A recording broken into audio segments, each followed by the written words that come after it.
Europe Midi. Romain Desarbres. Cette nuit a été marquée par plusieurs heures de violences urbaines dans le quartier de Persaigne. C'est à Alençon, dans l'Orne, en Normandie.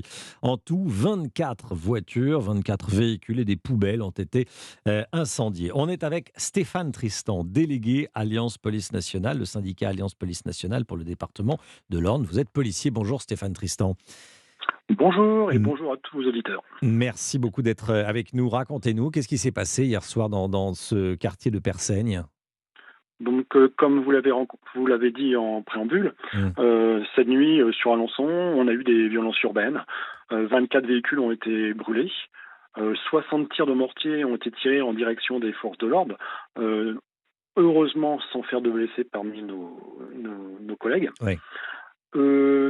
C'est ce phénomène de violence urbaine qui est récurrent dans le département et mais plus particulièrement à Flers, à Alençon et à Argentan.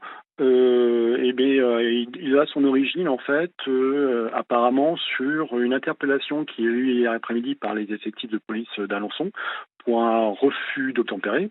Le mis en cause a été placé en garde à vue et les conséquences sur la voie publique ne se sont pas fait attendre puisqu'on a eu ce phénomène de violence urbaine. Ouais. Même les pompiers ont dû être escortés. Ça veut dire qu'il n'y a pas de respect pour les pompiers. Exactement, les pompiers sont escortés comme à chaque fois, la police se fait tirer dessus au mortier, en fait on s'en prend aux institutions de la République. Alençon, c'est une petite ville de l'Orne, hein, c'est une ville moyenne. Bon, il y a des réseaux de trafiquants de drogue et des délinquants violents comme dans les cités de Paris, Lyon, Marseille.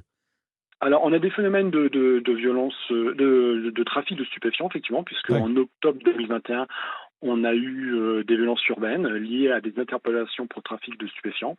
Et effectivement, quand la police intervient, quand la police interpelle, quand la police investit, il y a des interpellations et forcément, ça ne plaît pas à une petite minorité de délinquants sur la région d'Alençon. Ouais, c'est ça. Les habitants ont dû bouger leur voiture pour éviter qu'elle ne soit incendiée.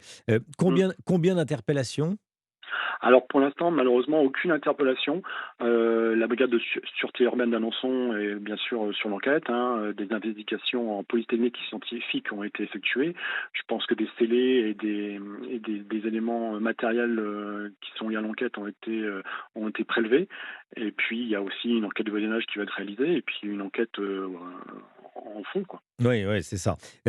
On entendait le maire là dans le journal avec Chloé Lagadou qu'il a interrogé pour Europe 1 et pour Europe Midi. Il pointait la responsabilité des familles de mineurs. Il y avait des mineurs hier soir dehors ? Alors l'information, moi, je l'ai pas. Il est fort possible que des mineurs aient été présents sur place lors des événements de violence.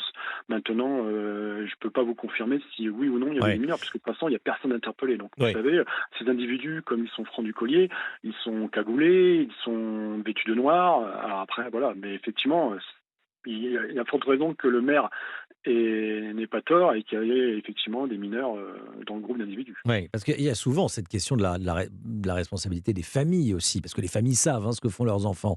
Elles savent très bien que quand il n'est pas à la maison et que ça chauffe dans le quartier, il est en train de jeter des cocktails Molotov sur les policiers ou au mieux de regarder et de soutenir les camarades qui le font.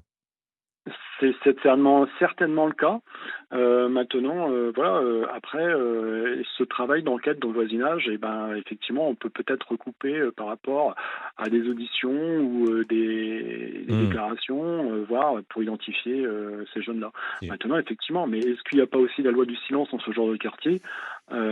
Certainement, puisque peut-être que ces familles, les familles des mises en cause, peut-être aussi profitent certainement des trafics et autres faits délictuels que peut générer, comment dirais-je, ce genre d'infraction.